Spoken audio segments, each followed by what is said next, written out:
রহমান রহিম আল্লাহ তাআলার নামে। আমার জন্য এমন কি অজুহাত থাকতে পারে যে যিনি স্বয়ং আমাকে পয়দা করেছেন এবং যার দিকে তোমাদের সবাইকে একদিন ফিরে যেতে হবে, আমি তার ইবাদত করব না? আমি কি তাকে বাদ দিয়ে অন্য কোনো মাবুদ গ্রহণ করতে যাব? অথচ দয়াময় আল্লাহ তাআলা যদি আমার কোনো ক্ষতি করতে চান, তাহলে ওদের কোনো সুপারিশই তো আমার কোনো কাজে আসবে না, না তারা কেউ আমাকে ক্ষতি থেকে উদ্ধার করতে পারবে। এ সত্ত্বেও যদি আমি এমন কিছু করি, তাহলে আমি সুস্পষ্ট গুমরাহিতে নিমজ্জিত হয়ে যাব। আমি তো এই গুমরাহির বদলে তোমাদের মালিকের উপরই ঈমান এনেছি। অতএব তোমরা আমার কথা শোনো। এ ব্যক্তিটির আল্লাহর পথে নিহত হওয়ার পর তাকে বলা হলো, যাও তুমি গিয়ে এবার জান্নাতে প্রবেশ করো। সেখানে গিয়ে জান্নাতের নিয়ামত দেখে সে বলল, আফসোস, যদি আমার জাতি এ কথাটা জানতে পারত। আমার মালিক আমাকে মাফ করে দিয়েছেন এবং আমাকে তিনি সম্মানিত মানুষদের দলে শামিল করে নিয়েছেন। তার হত্যাকাণ্ডের পর তাদের শায়েস্তা করার জন্য আমি তার জাতির উপর আসমান থেকে কোনো বাহিনী পাঠাইনি, না এ ক্ষুদ্র কীটদের শাস্তি দেওয়ার জন্য আমার তেমন কোনো বাহিনী পাঠানোর প্রয়োজন ছিল।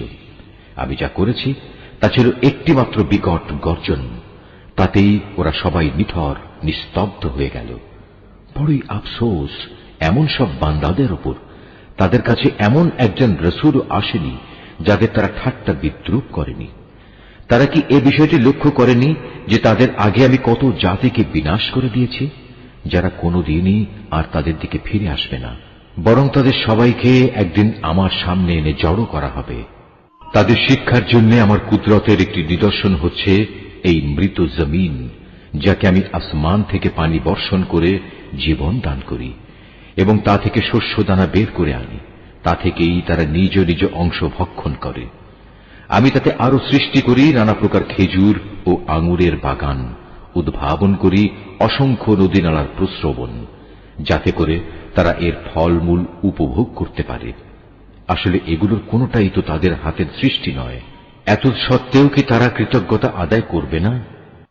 পবিত্র ও মহান সে সত্তা, যিনি সব কিছুকে জোড়ায় জোড়ায় পয়দা করেছেন, চাইতে জমিনের উৎপন্ন উদ্ভিদ থেকে হোক কিংবা হোক স্বয়ং তাদের নিজেদের থেকে, অথবা এমন সব সৃষ্টি থেকে হোক যাদের সম্পর্কে মানুষ এখনো আদৌ কিছু জানেই না।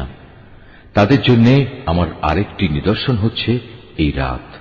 আমি তা থেকে দিনকে অপসারিত করি, ফলে এরা সবাই একসময় অন্ধকারে আচ্ছন্ন হয়ে পড়ে। সূর্য তার জন্য নির্ধারিত সুনির্দিষ্ট গণ্ডির মাঝে আবর্তন করে। এটা হচ্ছে মহাপরাক্রমশালী সর্বজ্ঞ আল্লাহ তাআলারই সুনির্ধারিত নিয়ন্ত্রণ ব্যবস্থা।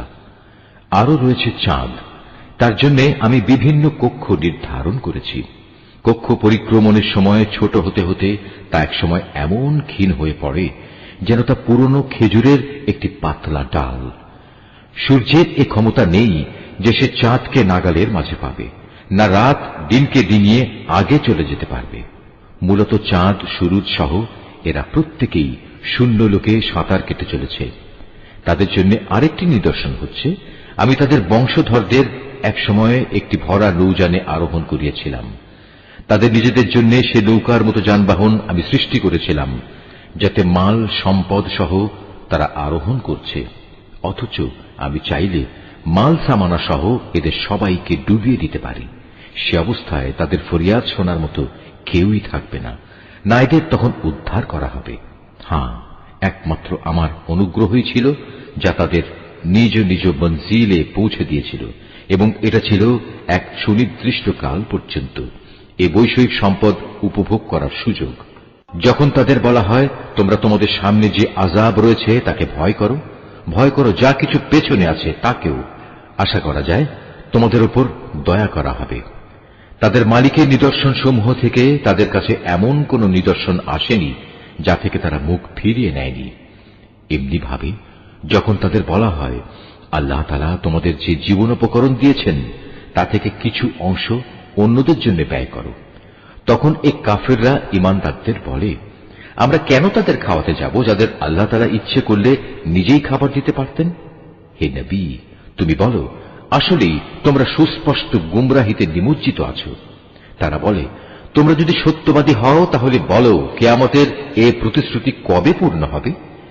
এসব প্রশ্নের মাধ্যমে এরা আসলে যে বিষয়টির জন্য অপেক্ষা করছে তা তো হবে একটি মহাগর্জন। তা এদের হঠাৎ করে পাকড়াও করবে এবং তখনও দেখা যাবে তারা এ ব্যাপারে বাক বিতণ্ডা করেই চলেছে। এ সময় তারা শেষ ওসিয়তটুকু পর্যন্ত করে যেতে সক্ষম হবে না, না তাদের আপন পরিবার পরিজনদের কাছে আর কোনদিন ফিরিয়ে আনা হবে। যখন দ্বিতীয়বার সিঙায় ফুৎকার দেওয়া হবে তখন মানুষগুলো সব নিজেদের কবর থেকে বেরিয়ে নিজেদের মালিকের দিকে ছুটতে থাকবে। তারা হতভম্ব হয়ে একে অপরকে বলবে, হায় কপাল আমাদের, কে আমাদের ঘুম থেকে এমনি করে জাগিয়ে তুলল।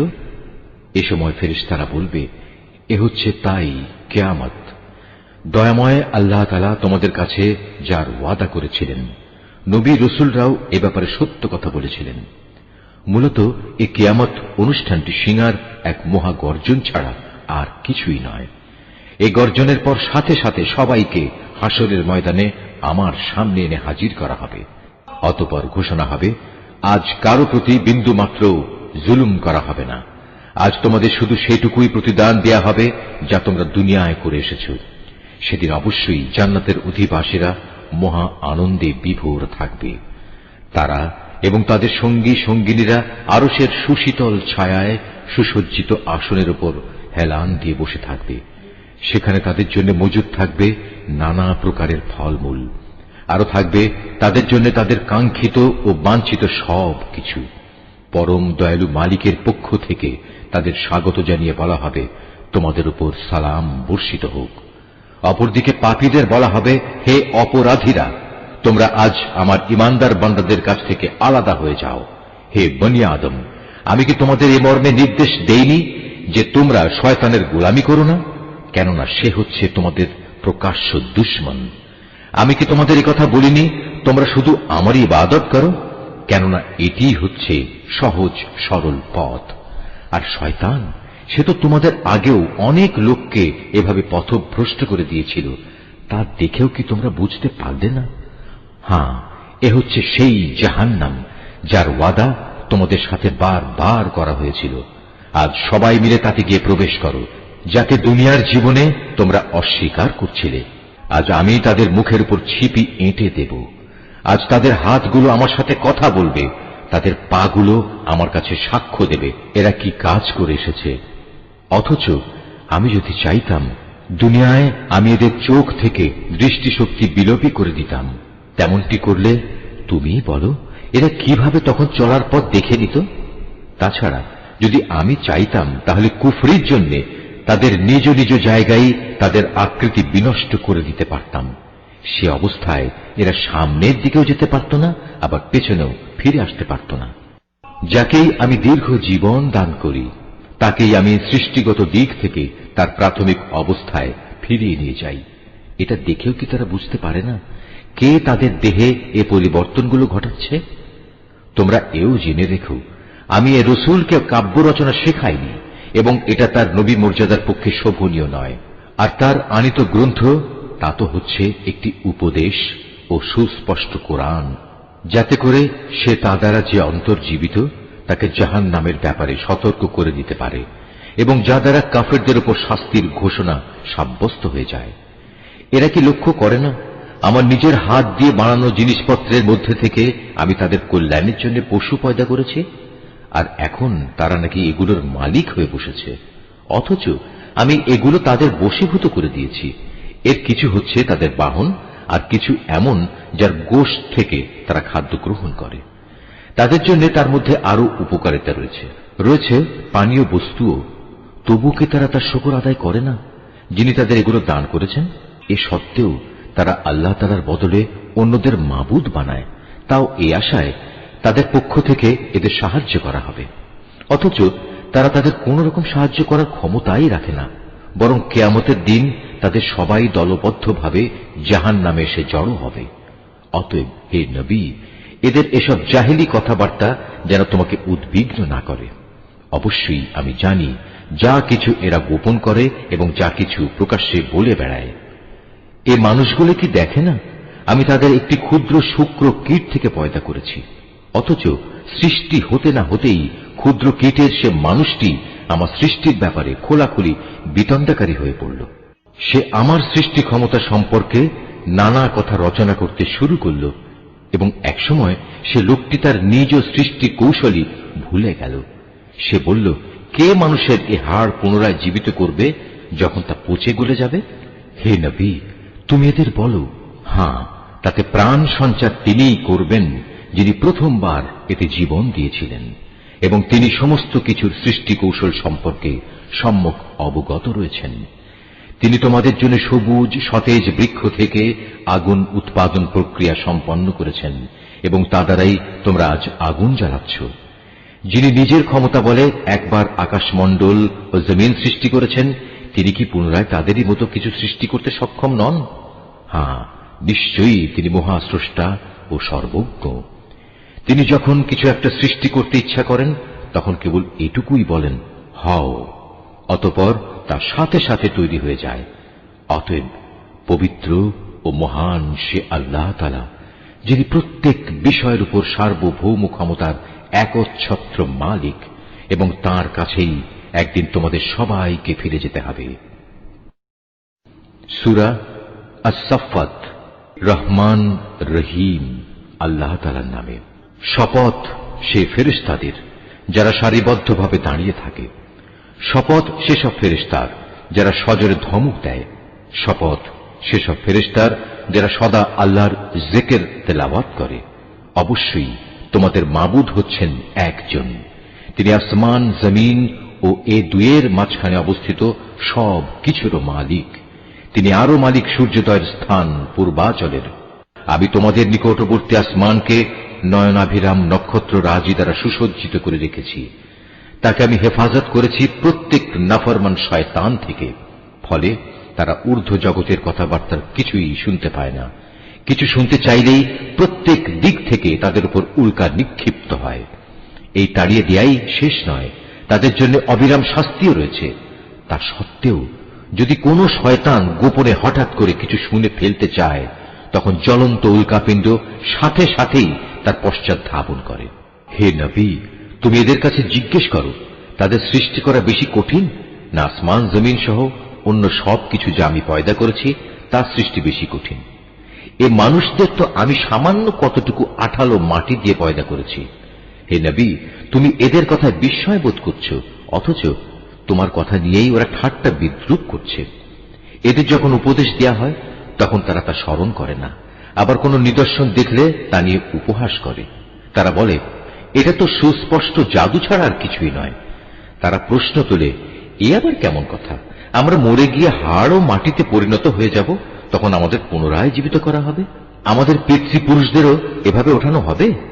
হে নবী, এদের তুমি বলো, হ্যাঁ, অবশ্যই সেদিন তোমরা লাঞ্ছিত হবে। যখন কিয়ামত হবে তখন একটি মাত্র প্রচন্ড গর্জন হবে, সাথে সাথেই এরা সব কিছু দেখতে পাবে।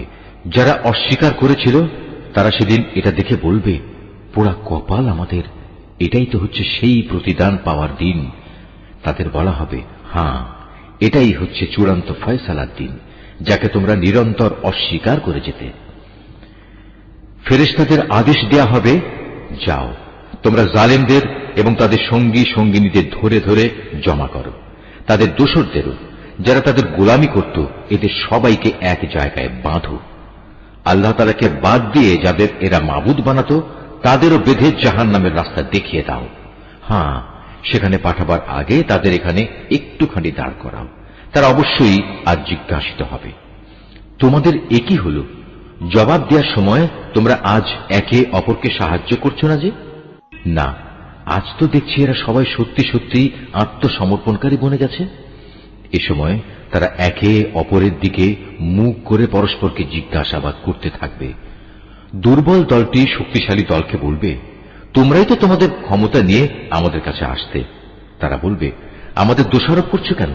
তোমরা তো আদৌ আল্লাহতে বিশ্বাসী ছিলে না। তোমাদের উপর আমাদের কোনো জবরদস্তিমূলক কর্তৃত্বও তো ছিল না, বরং তোমরা নিজেরাই ছিলে মারাত্মক সীমা লঙ্ঘনকারী। এ সময় তাদের উভয়ের পক্ষ থেকে ঘোষণা হবে, আজ আমাদের উভয়ের উপর আমাদের মালিকের ঘোষণাই সত্য হয়েছে। আজ আমরা উভয়ই জাহান্নামের শাস্তি আস্বাদনকারী। আমরা আসলেই তোমাদের বিভ্রান্ত করেছিলাম, আর আমরা নিজেরাও ছিলাম বিভ্রান্ত। সেদিন তারা সবাই এই আযাবে সমভাগী হবে। আমি নাফরমান লোকদের সাথে এ ধরনের আচরণই করে থাকি। এরা এমন বিদ্রোহী ছিল, যখন এদের বলা হতো আল্লাহ তাআলা ছাড়া অন্য কোনো মাবুদ নেই, তখন তারা অহংকারে ফেটে পড়ত। এরা বলতো, আমরা কি একজন পাগল কুবিয়ালের কথায় আমাদের মাবুদদের আনুগত্য ছেড়ে দেব? অথচ আমার নবী কোনো কাব্য নিয়ে আসেনি, বরং সে এসেছে সত্য দিন নিয়ে, এবং সে আগের নবীদের সত্যতাও স্বীকার করছে। হে অপরাধীরা, তোমাদের আজ অবশ্যই জাহান্নামের ভয়াবহ আযাব ভোগ করতে হবে। তোমরা যা কিছু দুনিয়ায় করতে, আজ তোমাদের কেবল তারই প্রতিফল দান করা হবে। তবে আল্লাহ তাআলার নিষ্ঠাবান বান্দাদের কথা আলাদা। তাদের জন্য আল্লাহ তাআলার সুনির্দিষ্ট উত্তম রিজিকের ব্যবস্থা থাকবে, থাকবে রকমারি ফলমূল। তদুপরি তারা হবে মহাসম্মানে সম্মানিত। নিয়ামতে ভরপুর জান্নাতে তারা অবস্থান করবে। তারা পরস্পর মুখোমুখি হয়ে মর্যাদার আসনে সমাসীন থাকবে। ঘুরে ঘুরে বিশুদ্ধ সুরা তাদের পরিবেশন করা হবে, শুভ্র ও সমুজ্জ্বল, যা হবে পানকারীদের জন্য সুস্বাদু। তাতে কোন রকম মাথা ঘুরানির মতো ক্ষতিকর কিছু থাকবে না, এবং তার কারণে তারা মাতালও হবে না। তাদের সাথে আরো থাকবে সলজ্জ, নম্র ও আয়তলোচনা তরুণীরা। তারা যেন সযত্নে লুকিয়ে রাখা ডিমের মতো উজ্জ্বল গৌর বর্ণ সুন্দরী। অতঃপর এর জান্নাতের অধিবাসীরা একজন আরেকজনের দিকে ফিরে নিজেদের হাল অবস্থা জিজ্ঞেস করবে। এ সময় তাদের মাঝ থেকে একজন বলে উঠবে, হ্যাঁ, দুনিয়ার জীবনে আমার একজন সাথী ছিল, যে আশ্চর্য হয়ে আমাকে বলতো, তুমিও কি কিয়ামত বিশ্বাসীদের একজন? তুমিও কি বিশ্বাস করো আমরা যখন মরে যাব এবং যখন হাড্ডি ও মাটিতে পরিণত হয়ে যাব, তখন আমরা পুনরুত্থিত হব এবং আমাদের সবাইকে আমাদের কাজকর্মের প্রতিফল দেয়া হবে? এ সময় আল্লাহর পক্ষ থেকে ডাক আসবে, আচ্ছা, তোমরা কি একটু উঁকি দিয়ে তোমাদের সে সাথীকে এক নজর দেখতে চাও? অতঃপর সে একটু ঝুঁকে তাকে দেখতে পাবে। সে রয়েছে জাহান্নামের ঠিক মাঝখানে। তাকে আযাবে জ্বলতে দেখে সে বলবে, আল্লাহ তাআলার কসম, দুনিয়াতে তুমি তো আমাকে প্রায় ধ্বংসই করে ফেলছিলে। আমার উপর আমার মালিকের অনুগ্রহ না থাকলে আমিও আজ তোমার মতো আযাবে গ্রেফতার করা এই লোকদের দলে শামিল থাকতাম। হ্যাঁ, এখন তো আমাদের আর মৃত্যু হবে না। অবশ্য আমাদের প্রথম মৃত্যুর কথা আলাদা। এখন তো আমাদের আর কোন রকম আযাবও দেয়া হবে না। সমস্যারে তারা সবাই বলবে, অবশ্যই এটা হচ্ছে এক বড় ধরনের সাফল্য। এ ধরনের মহা সাফল্যের জন্য কর্ম সম্পাদনকারীদের অবশ্যই কাজ করে যাওয়া উচিত। বলতো, আল্লাহর বান্দাদের জন্য এই মেহমানদারি ভালো, না আযাবের জাক্কুম বৃক্ষ ভালো? জালেমদের জন্য আমি তার বিপদ স্বরূপ বানিয়ে রেখেছি। মূলত তা হচ্ছে এমন একটি গাছ যা জাহান্নামের তলদেশ থেকে উদ্গত হয়। তার ফলগুলো এমন বিশ্রী, মনে হবে তা বুঝি এক একটা শয়তানের মাথা। যারা জাহান্নামের অধিবাসী তারা এ থেকেই ভক্ষণ করবে এবং এ দিয়েই তাদের পেট ভর্তি করবে। অতঃপর তার উপর ফুটন্ত পানি ও পুঁজ মিলিয়ে তাদের পান করার জন্য দেয়া হবে। তারপর নিঃসন্দেহে তাদের প্রত্যাবর্তন স্থান হবে অতলান্ত জাহান্নামের দিকে। নিঃসন্দেহে তারা তাদের পিতামাতাকে গোমরাহ হিসেবে পেয়েছে। তারপরেও নির্বিচারে তারা তাদের গোমরাহ পিতামাতাদের পদাঙ্ক অনুসরণ করে চলেছে। তাদের আগে তাদের পূর্ববর্তীদের অধিকাংশ লোকও এভাবে গোমরাহ হয়ে গিয়েছিল। তাদের মধ্যেও আমি সতর্ককারী নবী পাঠিয়েছিলাম। অতএব হে নবী, তুমি একবার চেয়ে দেখো, যাদের এভাবে সতর্ক করা হয়েছিল তাদের কি ভয়াবহ পরিণাম হয়েছে। অবশ্য আল্লাহ তাআলার নিষ্ঠাবান বান্দাদের কথা আলাদা। তারা আযাব থেকে একান্ত নিরাপদ। একসময় নূহ সাহায্য চেয়ে আমাকে ডেকেছিল। তার জন্য কত উত্তম সাড়া দানকারী ছিলাম আমি। তাকে এবং তার পরিবার পরিজনদের আমি এক মহা সংকট থেকে উদ্ধার করেছি। তারই বংশধরদের আমি দুনিয়ার বুকে অবশিষ্ট রেখে দিয়েছি। অনাগত মানুষদের মাঝে আমি তার উত্তম স্মরণ অব্যাহত রেখেছি। সৃষ্টিকুলের মাঝে নূহের উপর সালাম বর্ষিত হোক। অবশ্যই আমি এভাবে সৎ কর্মপরায়ণশীলদের পুরস্কৃত করি। নিঃসন্দেহে সে ছিল আমার মোমেন বান্দাদের অন্যতম। অতঃপর তার জাতির অবশিষ্ট কাফের সকলকে আমি বন্যার পানিতে ডুবিয়ে দিয়েছি। নূহের পথ অনুসারী দলের মাঝে ইব্রাহিমও ছিল একজন। যখন সে বিশুদ্ধ মনে তার মালিকের কাছে হাজির হয়েছিল, যখন সে তার পিতা ও তার জাতিকে জিজ্ঞেস করেছিল, হায়, তোমরা সবাই এসব কিসের পূজা করছো? তোমরা কি আল্লাহকে বাদ দিয়ে মন গড়া মাবুদদেরই পেতে চাও? বলো, এই সৃষ্টিকুলের মালিক সম্পর্কে তোমাদের ধারণা কি? অতঃপর সে একবার সত্যের সন্ধানে তারকা রাজির দিকে তাকালো। অতঃপর বলল, সত্যি আমি অসুস্থ। অতঃপর লোকেরা তার থেকে নিরাশ হয়ে সবাই চলে গেল। পরে সে চুপি চুপি তাদের দেবতাদের মন্দিরের কাছে গেল এবং দেবতাদের প্রতি তামাশার ছলে বলল, কি ব্যাপার, এত প্রসাদ এখানে পড়ে আছে, তোমরা খাচ্ছ না যে? এ কি হলো তোমাদের? তোমরা কি কথাও বলো না? অতঃপর সে ওদের উপর সবলে আঘাত হানল। লোকেরা যখন এটা শুনল, তখন তারা দৌড়াতে দৌড়াতে তার দিকে ছুটে এলো। তাকে এ বিষয়ে জিজ্ঞেস করলে সে বলল, তোমরা কি এমন কিছুর পূজা করো যাতে তোমরা নিজেরাই পাথর খোদাই করে নির্মাণ করো, অথচ আল্লাহ তাআলাই তোমাদের সৃষ্টি করেছেন এবং সৃষ্টি করেছেন তোমরা যা কিছু মাবুদ বানাও তাদেরও? এ কথা শুনে তারা একজন আরেকজনকে বলল, তার জন্য একটি অগ্নিকুণ্ড প্রস্তুত করো এবং তাতে আগুন জ্বালাও। অতঃপর সে জ্বলন্ত আগুনে তাকে নিক্ষেপ করো। তারা এর মাধ্যমে আসলে তার বিরুদ্ধে একটা ষড়যন্ত্র আঁটতে চেয়েছিল, কিন্তু আমি তাদের চক্রান্ত ব্যর্থ ও হীন করে দিলাম। এবার সে বলল, আমি এবার আমার মালিকের রাস্তার দিকে বেরিয়ে পড়লাম। আমি বিশ্বাস করি অবশ্যই তিনি আমাকে সঠিক পথে পরিচালিত করবেন। অতঃপর সে আল্লাহ তাআলার দরবারে দোয়া করল, হে আমার মালিক, আমাকে তুমি একজন নেক সন্তান দান করো। এরপর আমি তাকে একজন ধৈর্যশীল পুত্রের সুসংবাদ দিলাম। সে যখন তার পিতার সাথে দৌড়াদৌড়ি করার মতো বয়সের অবস্থায় উপনীত হল, তখন সে ছেলেকে বলল, হে বৎস, আমি স্বপ্নে দেখি আমি যেন তোমাকে জবাই করছি। বলো, এ ব্যাপারে তোমার অভিমত কি? স্বপ্নের কথা শুনে সে বলল, হে আমার স্নেহপরায়ণ আব্বা জান, আপনাকে যা আদেশ করা হয়েছে আপনি অবিলম্বে তা পালন করুন। ইনশাআল্লাহ আপনি আমাকে এ সময়ও ধৈর্যশীলদের মাঝে পাবেন। অতঃপর যখন তারা পিতা পুত্র দুজনেই আল্লাহ তাআলার ইচ্ছার সামনে আত্মসমর্পণ করল এবং সে তাকে জবাই করার উদ্দেশ্যে কাত করে শুইয়ে দিল, তখন আমি তাকে ডাক দিয়ে বললাম, হে ইব্রাহিম, তুমি আমার দেখানো স্বপ্ন সত্য প্রমাণ করেছ। আমি তোমাদের উভয়কে মর্যাদাবান করব। মূলত আমি এভাবেই সৎ কর্মশীল মানুষদের পুরস্কার দিয়ে থাকি। এটা ছিল তাদের উভয়ের জন্য একটা সুস্পষ্ট পরীক্ষা মাত্র। এ কারণেই আমি তার ছেলের পরিবর্তে আমার নিজের পক্ষ থেকে একটা বড় কোরবানির জন্তু সেখানে দান করলাম। অনাগত মানুষদের জন্য এই বিধান চালু রেখে তার স্মরণ আমি অব্যাহত রেখে দিলাম। শান্তি বর্ষিত হোক ইব্রাহিমের ওপর। আর এভাবেই আমি আমার নেক বান্দাদের পুরস্কার দিয়ে থাকি। অবশ্যই সে ছিল আমার মোমেন বান্দাদের একজন।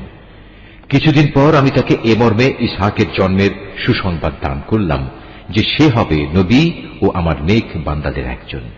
আমি তার উপর ও তার সন্তান ইসহাকের উপর আমার অগণিত বরকত নাজিল করেছি। তাদের উভয়ের বংশধরদের মাঝে কিছু সৎ কর্মশীল মানুষ যেমন আছে, তেমনি আছে কিছু নাফরমান, যে নিজের উপর নিজে জুলুম করে স্পষ্ট অত্যাচারী হয়ে বসে আছে। আমি মুসা ও হারুনের উপর অনেক অনুগ্রহ করেছি। আমি তাদের দুজনকে ও তাদের জাতিকে বড় রকমের এক সংকট থেকে উদ্ধার করেছি। আমি ফিরআউনের মোকাবেলায় তাদের প্রভূত সাহায্য করেছি, ফলে এক পর্যায়ে তারা বিজয়ীও হয়েছে। আমি তাদের উভয়কে বিশদ গ্রন্থ তাওরাত দান করেছি। এর মাধ্যমে তাদের উভয়কে আমি দ্বীনের সহজ পথ বাতলে দিয়েছি। আমি অনাগত মানুষদের মাঝে তাদের উত্তম স্মরণ অব্যাহত রেখেছি। সালাম বর্ষিত হোক মুসা ও হারুনের উপর। অবশ্যই আমি নেককার লোকদের এভাবে পুরস্কার দিয়ে থাকি। মূলত এরা দুজনই ছিল আমার মোমেন বান্দাদের অন্তর্ভুক্ত। আমার বান্দা ইলিয়াসও ছিল রসুলদের একজন। যখন সে তার জাতিকে ডেকে বলেছিল, তোমরা কি আল্লাহ তাআলাকে ভয় করবে না? তোমরা কি বাল দেবতাকেই ডাকতে থাকবে? আল্লাহ তাআলা যিনি শ্রেষ্ঠ স্রষ্টা, তাকে এভাবেই পরিত্যাগ করবে? আল্লাহ তাআলা যিনি তোমাদের মালিক তোমাদের পূর্ববর্তী বাপ দাদাদেরও। কিন্তু তারা তাকে মিথ্যাবাদী সাব্যস্ত করল। কাজেই অতঃপর তাদের অবশ্যই দণ্ড ভোগ করার জন্য হাজির করা হবে। তবে আল্লাহ তাআলার নিষ্ঠাবান বান্দাদের কথা আলাদা। আমি অনাগত মানুষদের মধ্যে তার উত্তম স্মরণ বাকি রেখে দিয়েছি। সালাম বর্ষিত হোক ইলিয়াসপন্থী নেক বান্দাদের উপর। তাদের স্মরণ অব্যাহত রেখে আমি এভাবেই সৎ কর্মপরায়ণ মানুষদের পুরস্কার দিয়ে থাকি। অবশ্যই সে ছিল আমার নেক বান্দাদের মধ্যে একজন। নিঃসন্দেহে লূত ছিল রসুলদের একজন, যখন আমি তাকে এবং তার সকল পরিবার পরিজনকে একটি পাপী সম্প্রদায়ের উপর আগত আযাব থেকে উদ্ধার করেছি। একজন বৃদ্ধা মহিলা বাদে, কেননা সে ছিল পেছনে পড়ে থাকা ধ্বংসপ্রাপ্ত লোকদেরই অন্তর্ভুক্ত। অতঃপর অবশিষ্ট সবাইকে আমি বিনাশ করে দিয়েছি। তোমরা তো ভ্রমণের সময় তাদের সে ধ্বংসাবশেষগুলোর উপর দিয়েই ভোরবেলায় পথ অতিক্রম করে থাকো। অতিক্রম করো প্রতি সন্ধ্যা ও রাতের বেলায়। তবু কি তোমরা এই ঘটনা থেকে কিছু শিক্ষা গ্রহণ করবে না? ইউনুসও ছিল রসুলদের একজন। এটা সে সময়ের কথা যখন সে পালিয়ে গিয়ে একটি মাল ভর্তি নৌযানে পৌঁছল। নৌকাটি অচল হয়ে যাওয়ায় আরোহীদের মাঝে এ অলক্ষণী ব্যক্তি কে? অতঃপর লটারির মাধ্যমে তা পরীক্ষা করা হল এবং ফলাফল অনুযায়ী সে ইউনুসই অলক্ষণে অপরাধী সাব্যস্ত হল। অতঃপর একটি বড় আকারের মাছ এসে তাকে গিলে ফেলল। এই অবস্থায় সে মাছের পেটে বসে নিজেকে ধিক্কার দিতে লাগল। যদি সে তখন আল্লাহ তাআলার পবিত্রতা ও মাহাত্ম্য ঘোষণা না করত, তাহলে তাকে তার পেটে কিয়ামত পর্যন্ত কাটাতে হতো। অতঃপর আমি তাকে মাছের পেট থেকে বের করে একটি গাছপালাহীন প্রান্তরে নিক্ষেপ করলাম। এ সময় সে অসুস্থ হয়ে পড়েছিল। সেখানে তার উপর ছায়া দান করার জন্য আমি একটি লতা বিশিষ্ট লাউ গাছ উদ্গত করলাম। অতঃপর তাকে আমি 1,00,000 লোকের জনবসতির কাছে নবী বানিয়ে পাঠালাম। বরং এ সংখ্যা অন্য হিসেবে ছিল আরো বেশি। এরপর তারা তার উপর ঈমান আনল। ফলে আমিও তাদের একটি সুনির্দিষ্ট সময় পর্যন্ত জীবন উপভোগ করতে দিলাম। হে নবী, এদের তুমি জিজ্ঞেস করো, তারা কি মনে করে তোমাদের মালিকের জন্য রয়েছে কন্যা সন্তান আর তাদের জন্য রয়েছে সব পুত্র সন্তান? আমি কি ফেরেশতাদের মহিলা করে বানিয়েছিলাম এবং বানাবার সময় তারা কি সেখানে উপস্থিত ছিল? সাবধান, তারা কিন্তু এসব কথা নিজেরা নিজেদের মন থেকেই বানিয়ে বলে। আল্লাহ তাআলা সন্তান জন্ম দিয়েছেন, আসলে ওরা হচ্ছে সুস্পষ্ট মিথ্যাবাদী। আল্লাহ তাআলা কি ছেলেদের উপর অগ্রাধিকার দিয়ে নিজের জন্য কন্যা সন্তানদের পছন্দ করেছেন? এ কি হলো তোমাদের? কেমন অর্থহীন সিদ্ধান্ত করছো তোমরা? তোমরা কি কখনোই কোনো সদুপদেশ গ্রহণ করবে না? অথবা আছে কি এর পক্ষে তোমাদের কাছে কোনো সুস্পষ্ট দলিল প্রমাণ? থাকলে তোমরা তোমাদের সে কিতাব নিয়ে এসো, যদি তোমরা সত্যবাদী হও। এ লোকেরা আল্লাহ তাআলা ও জিন জাতির মধ্যে একটা সম্পর্ক স্থির করে রেখেছে, অথচ জিনেরা জানে অন্য বান্দাদের মতোই তারা আল্লাহ তাআলার আদেশের অধীন, এবং তাদের মধ্যে যারা বদকার তাদের অবশ্যই শাস্তির জন্য একদিন নিয়ে আসা হবে। এরা আল্লাহ তাআলা সম্পর্কে যেসব বেহুদা কথাবার্তা বলে, আল্লাহ তাআলা তা থেকে পবিত্র ও মহান। তবে হ্যাঁ, যারা আল্লাহ তাআলার নিষ্ঠাবান বান্দা তারা আলাদা। অতএব হে কাফেররা, তোমরা এবং তোমরা যাদের গোলামি করো সবাই মিলেও তাদের আল্লাহ তাআলা সম্পর্কে বিভ্রান্ত করতে পারবে না। তোমরা কেবল তাদেরই গোমরাহ করতে পারবে যারা জাহান্নামের অধিবাসী। ফেরেশতাদের কথা স্বতন্ত্র, কেননা তারা বলেছিল আমাদের মধ্যে থেকে প্রত্যেকের জন্য একটি নির্ধারিত পবিত্র স্থান রয়েছে। আমরা তো আল্লাহ তাআলার সামনে সারিবদ্ধভাবে দণ্ডায়মান থাকি এবং সদা সর্বদা আমরা তার পবিত্রতা ও মাহাত্ম্য ঘোষণা করি। এসব লোকেরাই কোরআন নাজিলের আগে বলতো, পূর্ববর্তী লোকদের কিতাবের মতো যদি আমাদের কাছেও কোনো উপদেশ গ্রন্থ থাকত, তাহলে তার বদৌলতে আমরাও আল্লাহ তাআলার নিষ্ঠাবান বান্দা হয়ে যেতাম। অতঃপর যখন তাদের কাছে আল্লাহর কিতাব এলো, তখন তারা তা অস্বীকার করল। অচিরেই তারা এই আচরণের পরিণাম জানতে পারবে। আমার খাস বান্দা রসুলদের ব্যাপারে আমার এই কথা সত্য হয়েছে। তারা অবশ্যই সাহায্য প্রাপ্ত হবে এবং আমার বাহিনী সর্বশেষে বিজয়ী হবে। অতএব হে নবী, কিছু কালের জন্য তুমি এদের উপেক্ষা করো। তুমি তাদের অবস্থা পর্যবেক্ষণ করতে থাকো। অচিরেই তারা বিদ্রোহের পরিণাম দেখতে পাবে। এরা কি তাহলে সত্যি আমার আযাব ত্বরান্বিত করতে চায়? এর আগে যাদের এভাবে সতর্ক করা হয়েছিল, তাদের আঙিনায় যখন শাস্তি নেমে এলো, তখন গজব নাজিলের সে সকালটা তাদের জন্য কত মন্দ ছিল। অতএব হে নবী, কিছু কালের জন্য তুমি এদের উপেক্ষা করো। তুমি শুধু ওদের পর্যবেক্ষণই করে যাও। শীঘ্রই ওরা সত্য প্রত্যাখ্যানের পরিণাম নিজেরাই প্রত্যক্ষ করবে। পবিত্র তোমার মালিকের মহান সত্তা। তারা তার সম্পর্কে যা কিছু অর্থহীন কথাবার্তা বলে, তিনি তা থেকে পবিত্র, অনেক বড়, সকল ক্ষমতার একক অধিকারী। অনাবিল শান্তি বর্ষিত হোক রসুলদের ওপর। সমস্ত প্রশংসা নিবেদিত সৃষ্টিকুলের মালিক আল্লাহ তাআলার জন্য। সূরা সাদ। রহমান রহিম আল্লাহ তাআলার নামে। সাদ। উপদেশ ভরা এ কোরআনের শপথ, তুমি অবশ্যই আল্লাহ তাআলার একজন রাসূল। কিন্তু কাফেররা এ ব্যাপারে ঔদ্ধত্য ও গোঁড়ামিতে ডুবে আছে। এদের আগে আমি কত জনপদকে ধ্বংস করে দিয়েছি। আযাব আসার পর তারা সাহায্যের জন্য আর্তনাদ করেছে, কিন্তু সে সময় তাদের পালানোর কোনো উপায় ছিল না। এরা একথার উপর আশ্চর্য বোধ করেছে যে তাদের কাছে তাদেরই মাঝ থেকে একজন সতর্ককারী নবী এলো। নবীকে দেখে কাফেররা বলল, এ হচ্ছে একজন জাদুকর, মিথ্যাবাদী। সে কি অনেক মাবুদকে একজন মাবুদ বানিয়ে নিয়েছে? এটা তো এক আশ্চর্যজনক ব্যাপার ছাড়া কিছুই নয়। তাদের সর্দাররা এই বলে মজলিস থেকে সরে পড়ল, যাও, তোমরা তোমাদের দেবতাদের ইবাদতের উপরই ধৈর্য ধারণ করো। নিশ্চয়ই এর দাওয়াতের মধ্যে কোনো অভিসন্ধি লুকোনো রয়েছে। আমরা তো এসব কথা আগের বিধান খ্রিস্টবাদের মধ্যে শুনিও নি। আসলে এ একটি মন গড়া উক্তি ছাড়া আর কিছুই নয়। আমাদের মধ্যে সেই কি একমাত্র ব্যক্তি যার উপর উপদেশসমূহ নাজিল হল? মূলত ওরা তো আমার নাজিল করা উপদেশ এ কোরআনের ব্যাপারেই সন্দিহান। আসলে তারা তখনও আমার আযাবের স্বাদ আস্বাদনই করেনি। হে নবী, তাদের কাছে কি তোমার মালিকের অনুগ্রহের ভাণ্ডার পড়ে আছে, যিনি মহাপরাক্রমশালী ও মহান দাতা? আসমান সমূহ ও জমিনের মধ্যবর্তী সমস্ত কিছুর উপর আছে কি তাদের কোনো সার্বভৌমত্ব? থাকলে তারা সিঁড়ি লাগিয়ে আসমানে আরোহণের ব্যবস্থা করুক। অন্য বহু বাহিনীর মতো এ বাহিনীও পরাজিত হবে। এদের পূর্বেও রাসূলদের এভাবে মিথ্যাবাদী বলেছিল নূহ, আদ ও কিলক বিশিষ্ট ফেরাউনের জাতি, সামুদ, লূত সম্প্রদায় এবং বনের অধিবাসীরাও। তারা তাদের স্ব স্ব নবীকে মিথ্যাবাদী বানিয়েছে। প্রভাব প্রতিপত্তির দিক থেকে বড় বড় দল তো ছিল সেগুলোই। ওদের প্রত্যেকেই রাসূলদের মিথ্যাবাদী বলেছে। ফলে আমার আযাবের ফয়সালা ওদের উপর প্রযোজ্য হয়ে গেল। এরা অপেক্ষা করছে এক মহা গর্জনের, আর তখন কারো কিন্তু কোনো অবকাশ থাকবে না। এই নির্বোধ লোকেরা বলে, হে আমাদের মালিক, বিচার দিনের আগেই আমাদের পাওনা তুমি মিটিয়ে দাও। হে নবী, এরা যেসব কথাবার্তা বলে তুমি এর উপর ধৈর্য ধারণ করো এবং এজন্য আমার শক্তিমান বান্দা দাউদকে স্মরণ করো। সে ছিল আমার প্রতি নিবিষ্ট। আমি পর্বতমালাকে তার বশীভূত করে দিয়েছিলাম, তাই এগুলো সকাল সন্ধ্যায় তার সাথে সাথে আমার পবিত্রতা ও মহিমা ঘোষণা করত। অনুরূপ পাখি কুলকেও তার বশীভূত করে দিয়েছিলাম, তারা তার পাশে জড়ো হতো। এদের সকলেই জিকিরে তার অনুসারী ছিল। আমি তার সাম্রাজ্যকে সুদৃঢ় করেছিলাম এবং সে সাম্রাজ্য চালাবার জন্য তাকে প্রজ্ঞা ও সর্বোত্তম বাগ্মিতার শক্তি দান করেছিলাম।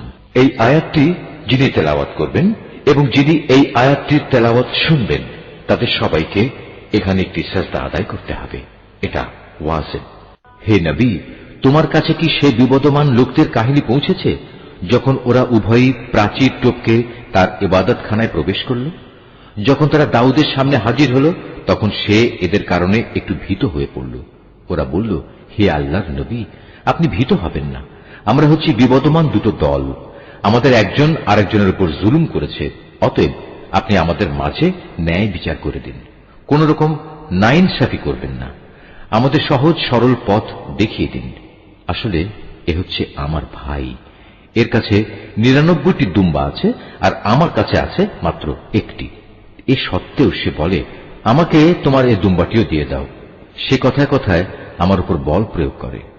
বিবাদের বিবরণ শুনে সে বলল, এ ব্যক্তি তোমার দুম্বাটি তার দুম্বাগুলোর সাথে যুক্ত করার দাবি করে তোমার উপর জুলুম করেছে। আসলে যৌথ বিষয় আশয়ের অংশীদাররা অনেকেই একে অন্যের উপর এভাবে জুলুম করে। জুলুম করে না কেবল সে সকল লোকেরা যারা আল্লাহ তাআলার উপর ঈমান আনে এবং নেক কাজ করে, যদিও এদের সংখ্যা নিতান্ত কম। দাউদ বুঝতে পারল। তাকে পরিশুদ্ধ করার জন্য এ কাহিনী দ্বারা এতক্ষণ ধরে আমি তাকে পরীক্ষা করছিলাম। মূল ঘটনা বুঝতে পেরে অতঃপর সে তার মালিকের কাছে ক্ষমা প্রার্থনা করল এবং সে পরাক্রমশালী আল্লাহ তাআলার সামনে সাজদায় লুটিয়ে পড়ল এবং সে আমার দিকে ফিরে এলো। অতঃপর আমি তাকে ক্ষমা করে দিলাম। অবশ্যই আমার কাছে তার জন্য উচ্চ মর্যাদা ও সুন্দরতম আবাসস্থল রয়েছে। আমি দাউদকে বললাম, হে দাউদ, আমি তোমাকে এই জমিনে আমার খলিফা বানালাম। অতএব তুমি মানুষদের মাঝে ন্যায় বিচার করো এবং কখনো নিজের খেয়াল খুশির অনুসরণ করো না। তেমনটি করলে এ বিষয়টি তোমাকে আল্লাহ তাআলার পথ থেকে বিচ্যুত করে দেবে। আর যারাই আল্লাহ তাআলার পথ থেকে বিচ্যুত হয়ে গোমরা হয়ে যায় তাদের জন্য অবশ্যই জাহান্নামের কঠিন শাস্তি রয়েছে, কেননা তারা মহাবিচারের এ দিনটি ভুলে গেছে। আমি আসমান, জমিন এবং এ উভয়ের মধ্যবর্তী স্থানে যা কিছু আছে তার কোনো কিছুই অনর্থক সৃষ্টি করিনি। এটা তো সেসব মূর্খ লোকদের ধারণা যারা সৃষ্টিকর্তাকেই অস্বীকার করে, আর যারা এভাবে অস্বীকার করেছে তাদের জন্য জাহান্নামের দুর্ভোগ রয়েছে। যারা ঈমান এনেছে এবং নেক কাজ করেছে, আমি কি তাদের সেসব লোকের মতো করে দেব যারা জমিনে বিপর্যয়কারী সেজে বসে আছে? অথবা আমি কি পরহেজগার লোকদের গুনাহগারদের মতো একই দলভুক্ত করব? আমি এই মোবারক গ্রন্থটি তোমার উপর নাজিল করেছি যাতে করে মানুষ এর আয়াতসমূহের ব্যাপারে চিন্তা গবেষণা করতে এবং জ্ঞানবান লোকেরা তা থেকে উপদেশ গ্রহণ করতে পারে। আমি দাউদকে ছেলে হিসেবে সুলাইমান দান করেছি। সে ছিল আমার উত্তম একজন বান্দা। সে অবশ্যই ছিল তার মালিকের প্রতি নিষ্ঠাবান। এক অপরাহ্নে যখন তার সামনে দ্রুতগামী ও উৎকৃষ্ট কয়েকটি ঘোড়া পেশ করা হল, তখন সে বলল, আমি তো আমার মালিকের স্মরণ ভুলে এদের প্রীতিতে মজে গিয়েছিলাম। এদিকে দেখতে দেখতে সূর্যও প্রায় ডুবে গেছে। নামাজের কথা চিন্তা না করে সে বলল, কোথায় সে ঘোড়া? সেগুলো আমার সামনে নিয়ে এসো। এগুলো আনা হলে সেগুলোর পা ও গলদের সমূহে স্নেহের হাত বুলিয়ে দিল এবং এদের ভালোবাসায় নামাজ ভুলে যাওয়ার জন্য দুঃখ প্রকাশ করল। আমি নানাভাবে সুলাইমানকে পরীক্ষা করেছি। একবার তার সিংহাসনের উপর একটি নিষ্প্রাণ দেহ আমি রেখে দিয়েছিলাম, যাতে করে সে আমার ক্ষমতা বুঝতে পারে। অতঃপর সে আরো বেশি আমার দিকে ফিরে এলো। সে আরো বলল, হে আমার মালিক, যদি আমি কোনো ভুল করি তুমি আমাকে ক্ষমা করো। তুমি আমাকে এমন এক সাম্রাজ্য দান করো যা আমার পরে আর কেউ কোনো দিন পাবে না। তুমি নিশ্চয়ই মহাদাতা। সে অনুযায়ী তখন আমি বাতাসকেও তার অধীন করে দিলাম। তা তার ইচ্ছা অনুযায়ী অবাধে তাকে নিয়ে সেখানেই নিয়ে যেত যেখানে সে যেতে চাইত। জিনদেরও তার অনুগত বানিয়ে দিলাম, যারা ছিল প্রাসাদ নির্মাণকারী ও সমুদ্রের ডুবুরি। শৃঙ্খলিত অন্যান্য আরো অনেককেও আমি তার অধীন করে দিয়েছিলাম। আমি বললাম, এ সবই হচ্ছে আমার দান। এ থেকে তুমি অন্যদের কিছু দাও কিংবা নিজের কাছে রাখো, এর জন্য তোমাকে কোনো হিসাব দিতে হবে না। অবশ্যই তার জন্য আমার কাছে রয়েছে উঁচু মর্যাদা ও সুন্দর নিবাস। হে নবী, তুমি আমার বান্দা আইয়ুবের কথা স্মরণ করো, যখন সে তার মালিককে ডেকে বলেছিল, হে আল্লাহ, শয়তান তো আমাকে যন্ত্রণা ও কষ্টে ফেলে দিয়েছে। আমি বললাম, তুমি তোমার পা দিয়ে ভূমিতে আঘাত করো। জমিনে আঘাত করার পর যখন পানির একটি কূপ বেরিয়ে এলো, তখন আমি আইয়ুবকে বললাম, এ হচ্ছে তোমার পরিষ্কার করা ও পান করার উপযোগী পানি। আমি তার সাথে তার পরিবার পরিজন ও তাদের সাথে একই পরিমাণ অনুগ্রহ দান করলাম। এটা ছিল আমার রহমতের নিদর্শন ও জ্ঞানবান মানুষদের জন্য উপদেশ। আমি তাকে বললাম, তুমি তোমার হাতে এক মুঠো তৃণলতা নাও এবং তা দিয়ে তোমার স্ত্রীর শরীরে মৃদু আঘাত করো। তুমি কখনো শপথ ভঙ্গ করো না। নিঃসন্দেহে আমি তাকে ধৈর্যশীল পেয়েছি। কত উত্তম বান্দা ছিল সে। সে ছিল আমার প্রতি নিবেদিত। হে নবী, তুমি আমার বান্দাদের মধ্যে ইব্রাহিম, ইসহাক ও ইয়াকুবকে স্মরণ করো। ওরা সবাই ছিল শক্তিশালী ও সূক্ষ্মদর্শী। আমি একটি বিশেষ ব্যাপারে এই পরকাল দিবসের স্মরণ গুণের কারণে তাদের নেতৃত্বের জন্য নির্দিষ্ট করে নিয়েছিলাম। অবশ্যই এরা সবাই ছিল আমার কাছে মনোনীত উত্তম বান্দাদের অন্তর্ভুক্ত। হে নবী, তুমি আরো স্মরণ করো ইসমাইল, ইয়াসা ও জুলকিফলের কথা। এরাও সবাই ভালো মানুষের অন্তর্ভুক্ত ছিল। এ বিবরণ হচ্ছে একটি মহৎ দৃষ্টান্ত। অবশ্যই পরহেজগার লোকদের জন্য উত্তম আবাসের ব্যবস্থা রয়েছে। সে উত্তম আবাস হচ্ছে চিরস্থায়ী এক জান্নাত, যার দরজা হামেশাই তাদের জন্য উন্মুক্ত থাকবে। সেখানে তারা আসীন হবে হেলান দিয়ে। সেখানে তারা পর্যাপ্ত পরিমাণ ফলমূল ও পানীয় সরবরাহের আদেশ দেবে। তাদের পাশে আরো থাকবে আনত নয়না সমবয়স্কা তরুণীরা। হে ঈমানদাররা, এ হচ্ছে সেসব নিয়ামত যা তোমাদের বিচার দিনে দান করার প্রতিশ্রুতি দেয়া হচ্ছে। এ হচ্ছে আমার দেয়া রিজক, যা কখনো নিঃশেষ হবে না। এ তো হল নেককারদের পরিণাম। অপরদিকে বিদ্রোহী পাপীদের জন্য থাকবে নিকৃষ্টতম ঠিকানা, জাহান্নাম, যেখানে তারা গিয়ে প্রবেশ করবে। কত নিকৃষ্ট নিবাস এটি! এ হচ্ছে তাদের পরিণাম। অতএব এবার তারা জাহান্নামের ফুটন্ত পানি ও পুঁজ আস্বাদন করুক। তাদের জন্য রয়েছে এ ধরনের আরো বিভৎস শাস্তি। যখন দলপতিরা অনুসারীদের জাহান্নামের দিকে আসতে দেখবে, তখন বলবে, এ হচ্ছে আরেকটি বাহিনী যারা তোমাদের সাথে জাহান্নামে প্রবেশ করার জন্য তেড়ে আসছে। আল্লাহ তাআলার অভিসম্পাদ তাদের ওপর। তাদের জন্য কোন রকম অভিনন্দনের ব্যবস্থা এখানে নেই। এরা জাহান্নামে গিয়ে পতিত হবে। তারা দলপতিদের বলবে, বরং তোমাদের উপরও আল্লাহর পক্ষ থেকে অনুরূপ অভিসম্পাদ। আজ এখানে তোমাদের জন্য তো কোনো অভিনন্দন নেই। তোমরাই তো আমাদের এ মহা বিপদের সম্মুখীন করেছ। কত নিকৃষ্ট তাদের এই আবাসস্থল। যারা এদের অনুসরণ করেছে তারা বলবে, হে আমাদের মালিক, যে ব্যক্তি আজ আমাদের এ দুর্গতির সম্মুখীন করেছে, জাহান্নামে তুমি তার শাস্তি দ্বিগুণ বাড়িয়ে দাও।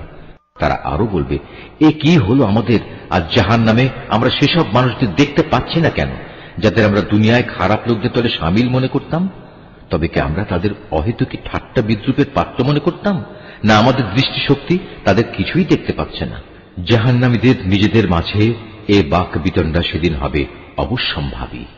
হে নবী, এদের বলো, আমি তো জাহান্নামের একজন সতর্ককারী মাত্র। আল্লাহ তাআলা ছাড়া অন্য কোনো মাবুদ নেই। তিনি একক, তিনি মহাপরাক্রমশালী। তিনি আসমান ও জমিনের মালিক। মালিক তিনি এ দুয়ের মাঝে যা কিছু আছে তারও। তিনি প্রচুর ক্ষমতাশালী ও মহা ক্ষমাশীল। তাদের তুমি বলো, এ কিয়ামত হচ্ছে মূলত একটি বড় ধরনের সংবাদ, আর তোমরা কিনা এ থেকে মুখ ফিরিয়ে নিচ্ছ। হে নবী, তুমি বলো, আমার তো ঊর্ধ্ব জগৎ ও তার বাসিন্দা ফেরেশতাদের সম্পর্কে কিছুই জ্ঞান ছিল না, বিশেষ করে যখন তারা মানুষ সৃষ্টির বিষয় নিয়ে আল্লাহ তাআলার সাথে বিতর্ক করছিল।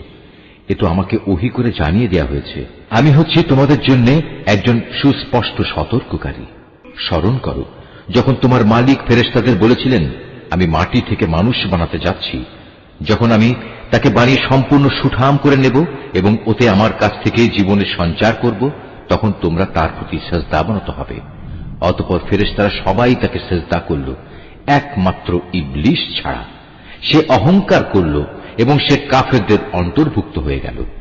আল্লাহ তাআলা বললেন, হে ইবলিস, তোমাকে কোন জিনিসটি তাকে সাজদা করা থেকে বিরত রাখলো, যাকে আমি স্বয়ং নিজের হাত দিয়ে বানিয়েছি? তুমি কি এমনই ঔদ্ধত্য প্রকাশ করলে? না তুমি কোনো উচ্চ মর্যাদা সম্পন্ন কেউ? সে বলল, হ্যাঁ, আমি তো তার চাইতে শ্রেষ্ঠ। তুমি আমাকে আগুন থেকে বানিয়েছ আর তাকে বানিয়েছ মাটি থেকে। তখন আল্লাহ তাআলা বললেন, তুমি এখান থেকে এখনই বেরিয়ে যাও, কেননা তুমি হচ্ছ অভিশপ্ত। তোমার উপর আমার অভিশাপ থাকবে বিচারের দিন পর্যন্ত। সে বলল, হ্যাঁ, আমি বেরিয়ে যাচ্ছি। তবে হে আমার মালিক, তুমি আমাকে সেদিন পর্যন্ত অবকাশ দাও যেদিন সব মানুষদের দ্বিতীয়বার জীবিত করে তোলা হবে। আল্লাহ তাআলা বললেন, হ্যাঁ, যাও। যাদের অবকাশ দেয়া হয়েছে তুমিও তাদের অন্তর্ভুক্ত। অবধারিত সময়টি আসার সেই নির্দিষ্ট দিন পর্যন্ত তুমি থাকবে। সে বলল, হ্যাঁ, তোমার ক্ষমতার কসম করে আমি বলছি, আমি তাদের সবাইকে বিপথগামী করে ছাড়ব, তবে তাদের মধ্যে যারা তোমার একনিষ্ঠ বান্দা তাদের ছাড়া। আল্লাহ তাআলা বললেন, এ হচ্ছে চূড়ান্ত সত্য, আর আমি এ সত্য কথাটাই বলছি।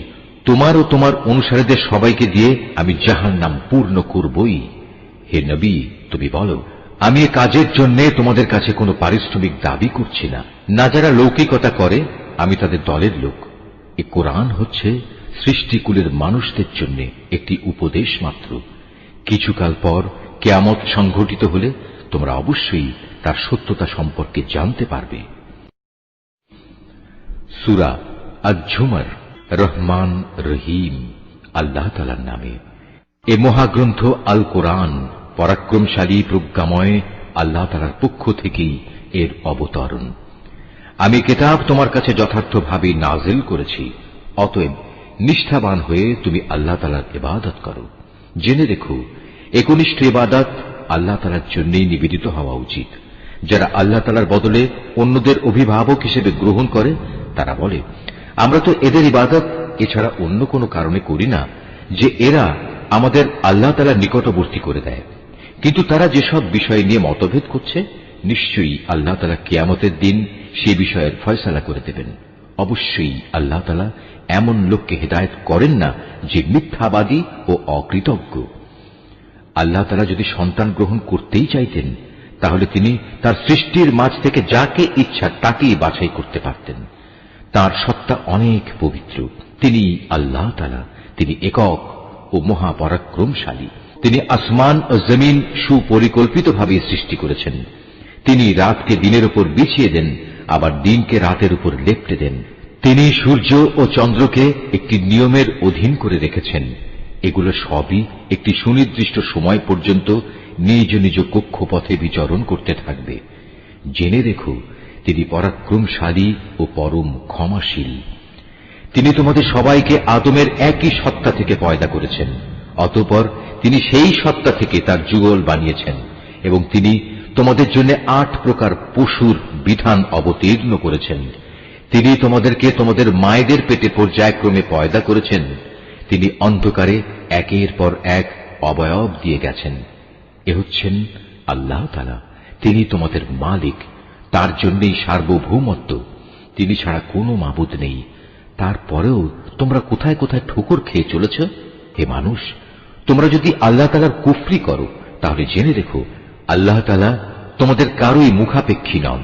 আল্লাহ তাআলা তার নিজের বান্দার এ নাশকরী আচরণ কখনো পছন্দ করেন না। তোমরা যদি তার কৃতজ্ঞতা আদায় করো তাহলে তিনি তোমাদের উপর সন্তুষ্ট হবেন। কিয়ামতে কেউই কারো গুনাহের ভার উঠাবে না। অতঃপর তোমাদের তার কাছে ফিরে যেতে হবে এবং সেদিন তিনি তোমাদের বিস্তারিত বলে দেবেন তোমরা কি করতে। তিনি নিশ্চয়ই জানেন যা কিছু অন্তরের ভেতরে লুকিয়ে থাকে। নিয়ম হচ্ছে, মানুষকে যখন কোনো দুঃখ কষ্ট স্পর্শ করে তখন সে একনিষ্ঠভাবে তার মালিকের দিকে ধাবিত হয়। পরে যখন আল্লাহ তাআলা তার কাছ থেকে নিয়ামত দিয়ে তার উপর অনুগ্রহ করেন তখন সে যে জন্য আগে আল্লাহ তাআলাকে ডেকেছিল তা ভুলে যায়। সে আল্লাহ তাআলা সমকক্ষ বানায় যাতে করে সে অন্যদের আল্লাহ তাআলার পথ থেকে বিভ্রান্ত করে দিতে পারে। হে নবী, তুমি এমন লোকদের বলে দাও, নিজের কুফরির আরাম আয়েশ হাতে গোনা কয়টি দিনের জন্য ভোগ করে নাও, পরিণামে তুমি অবশ্যই জাহান্নামী হবে। যে ব্যক্তি রাতের বেলায় বিনয়ের সাথে সাজদাবনত হয় কিংবা দাঁড়িয়ে আল্লাহ তাআলার ইবাদত করে এবং পরকালের আযাবের ভয় করে, সর্বাবস্থায় তার মালিকের অনুগ্রহ প্রত্যাশা করে, হে নবী, এদের বলো, যারা আল্লাহ তাআলাকে জানে আর যারা তাকে জানে না তারা কি এক সমান? আসলে একমাত্র জ্ঞানবান ব্যক্তিরাই এসব তারতম্য থেকে উপদেশ গ্রহণ করতে পারে। হে নবী, এদের বলে দাও, হে আমার বান্দারা যারা ঈমান এনেছো, তোমরা তোমাদের মালিককে ভয় করো। যারা এই দুনিয়ায় কোনো কল্যাণকর কাজ করবে তাদের জন্য পরকালেও মহা কল্যাণ থাকবে। আল্লাহ তাআলার জমিন অনেক প্রশস্ত। উপরন্তু ধৈর্যশীলদের পরকালে অপরিমিত পুরস্কার দেয়া হবে। হে নবী, তুমি বলো, আমাকে আদেশ দেয়া হয়েছে একান্ত নিষ্ঠার সাথে আমি যেন আল্লাহ তাআলার ইবাদত করি। আমাকে আদেশ দেয়া হয়েছে আমি যেন আল্লাহ তাআলার সামনে আত্মসমর্পণকারীদের মধ্যে অগ্রণী হই। তুমি বলো, আমি যদি আমার মালিকের নাফরমানি করি তাহলে আমি আমার উপর একটি মহা দিনের শাস্তির ভয় করি। তুমি বলো, আমি একান্ত নিষ্ঠাবান হয়েই আল্লাহ তাআলার ইবাদত করি। তোমরা তাকে বাদ দিয়ে যারই চাও গোলামি করো। হে নবী, তুমি বলো, ভারী ক্ষতিগ্রস্ত হবে তারা যারা অন্যের গোলামি করার কারণে কিয়ামতের দিন নিজেদের এবং নিজেদের পরিবার পরিজনদের ভীষণ ক্ষতি করবে। তোমরা জেনে রেখো, এই আখিরাতের ক্ষতি হচ্ছে সুস্পষ্ট ক্ষতি। তাদের জন্য তাদের উপর থেকে ছায়া দানকারী আগুনের মেঘমালা থাকবে, তাদের নিচের দিক থেকেও থাকবে আগুনেরই বিছানা। এ হচ্ছে সে বিভৎস আযাব যা দিয়ে আল্লাহ তাআলা তার বান্দাদের ভয় দেখাচ্ছেন। অতএব হে আমার বান্দারা, তোমরা আমাকে ভয় করো। যারা শয়তানি শক্তির গোলামি করা থেকে বেঁচে থেকেছে এবং একনিষ্ঠভাবে আল্লাহ তাআলার দিকেই ফিরে এসেছে তাদের জন্য রয়েছে মহা সুসংবাদ। অতএব হে নবী, তুমি আমার এমন সব বান্দাদের সুসংবাদ দাও যারা মনোযোগ সহকারে আমার কথা শোনে এবং ভালো কথাসমূহের অনুসরণ করে। এরাই হচ্ছে সেসব সৌভাগ্যবান লোক যাদের আল্লাহ তাআলা সৎ পথে পরিচালিত করেন। আর সত্যিকার অর্থে এরাই হচ্ছে বোধ শক্তি সম্পন্ন মানুষ। হে নবী, যে ব্যক্তির উপর আল্লাহ তাআলার আযাবের হুকুম অবধারিত হয়ে গেছে তাকে কে বাঁচাবে? তুমি কি তাকে বাঁচাতে পারবে যে জাহান্নামে চলে গেছে? তবে যারা তাদের মালিককে ভয় করে তাদের জন্য বেহেশতে প্রাসাদের উপর প্রাসাদ বানানো থাকবে, যার পাদদেশে ঝর্ণাধারা প্রবাহিত থাকবে। এটা হচ্ছে আল্লাহ তাআলার ওয়াদা, আর আল্লাহ তাআলা কখনো তার ওয়াদা বরখেলাফ করেন না। হে মানুষ, তুমি কি কখনো এটা পর্যবেক্ষণ করনি যে আল্লাহ তাআলা আসমান থেকে পানি বর্ষণ করেন, অতঃপর তিনি তা জমিনের প্রস্রবণগুলোতে প্রবেশ করান, পরে তিনি আবার তা দিয়ে জমিন থেকে রং বেরঙের ফসল বের করে আনেন, কিছুদিন পরে তা আবার শুকিয়েও যায়, ফলে তোমরা তাকে পীত বর্ণের ফসল হিসেবে দেখতে পাও। অতঃপর তিনি তাকে আবার খড় কুটায় পরিণত করেন। অবশ্যই এতে এই নিয়মের মধ্যে জ্ঞানবানদের জন্য বড় রকমের উপদেশ রয়েছে। অতঃপর তুমি বলো, হে নবী, যার অন্তরকে আল্লাহ তাআলা ইসলামের জন্য উন্মুক্ত করে দিয়েছেন, সে ব্যক্তি তার প্রতিপালকের পক্ষ থেকে পাওয়া একটি হেদায়েতের নূরের উপর রয়েছে। দুর্ভোগ হচ্ছে সেসব লোকের জন্য যাদের অন্তর আল্লাহ তাআলার স্মরণ থেকে কঠোর হয়ে গেছে। মূলত এরাই সুস্পষ্ট গুমরাহিতে নিমজ্জিত রয়েছে। আল্লাহ তাআলা সর্বোৎকৃষ্ট বাণী নাজিল করেছেন, তা এমন উৎকৃষ্ট কিতাব যার প্রতিটি বাণী পরস্পরের সাথে সামঞ্জস্যশীল, অভিন্ন, যেখানে আল্লাহর ওয়াদাগুলো বারবার পেশ করা হয়েছে। যারা তাদের মালিককে ভয় করে, এ কিতাব শোনার ফলে তাদের চামড়া ও শরীর কেঁপে ওঠে, অতঃপর তাদের দেহ ও মন বিগলিত হয়ে আল্লাহ তাআলার স্মরণে ঝুঁকে পড়ে। এ কিতাব হচ্ছে আল্লাহ তাআলার হেদায়েত। এর দ্বারা তিনি যাকে চান তাকে সঠিক পথ দেখান। আল্লাহ তাআলা যাকে গুমরাহ করেন তার আসলেই কোনো পথ প্রদর্শক নেই। যে ব্যক্তি কিয়ামতের দিন তার মুখের দ্বারা কঠিন শাস্তি ঠেকাতে চাইবে, সে কি তার মতো হবে যাকে সে শাস্তি থেকে নিরাপদ রাখা হয়েছে? সেদিন জালেমদের বলা হবে, তোমরা দুনিয়ায় যা কামাই করেছিলে আজ তারই মজা ভোগ করো। তাদের আগের লোকেরাও নবীদের উপর মিথ্যা আরোপ করেছে, আর এমন দিক থেকে আল্লাহ তাআলার আযাব তাদের উপর এসে তাদের গ্রাস করল যে তারা টেরই পায়নি। অতঃপর আল্লাহ তাআলা তাদের দুনিয়ার জীবনে অপমানিত করলেন, তাদের জন্য আখিরাতের আযাব হবে আরো গুরুতর। কত ভালো হতো যদি তারা কথাটা জানত। আমি কোরআনে মানুষদের বোঝানোর জন্য ছোট বড় সব ধরনের উদাহরণই পেশ করেছি, যাতে করে তারা উপদেশ গ্রহণ করতে পারে। এ কোরআন আমি বিশুদ্ধ আরবি ভাষায় নাজিল করেছি, এতে কোনো জটিলতা নেই। এর উদ্দেশ্য যেন তারা আল্লাহ তাআলার নাফরমানি থেকে বাঁচতে পারে। আল্লাহ তাআলা তোমাদের বোঝার জন্য একটি উদাহরণ উপস্থাপন করেছেন। উদাহরণটি হচ্ছে দুজন মানুষের। এদের একজন মানুষ হচ্ছে গোলাম, যার বেশ কজন মালিক রয়েছে, যারা আবার পরস্পর বিরোধী, প্রত্যেকেই গোলামটিকে নিজের দিকে টানতে চাচ্ছে। আর এক ব্যক্তি যে কেবল একজনেরই গোলাম। তুমি বলো, হে নবী, এই দুজন গোলাম কি এক সমান হবে? না, কখনো নয়। সমস্ত প্রশংসা আল্লাহ তাআলার, কিন্তু তাদের অধিকাংশ লোকই জানে না। অবশ্যই একদিন তুমি মারা যাবে, তারাও নিঃসন্দেহে একদিন মৃত্যু মুখে পতিত হবে। অতঃপর নিজেদের কাজের জন্য একে অপরকে দায়ী করে তোমরা কিয়ামতের দিন তোমাদের মালিকের সামনে বাক বিতণ্ডা করতে থাকবে। নিশ্চয়ই আল্লাহ যা বলেছেন সত্য বলেছেন।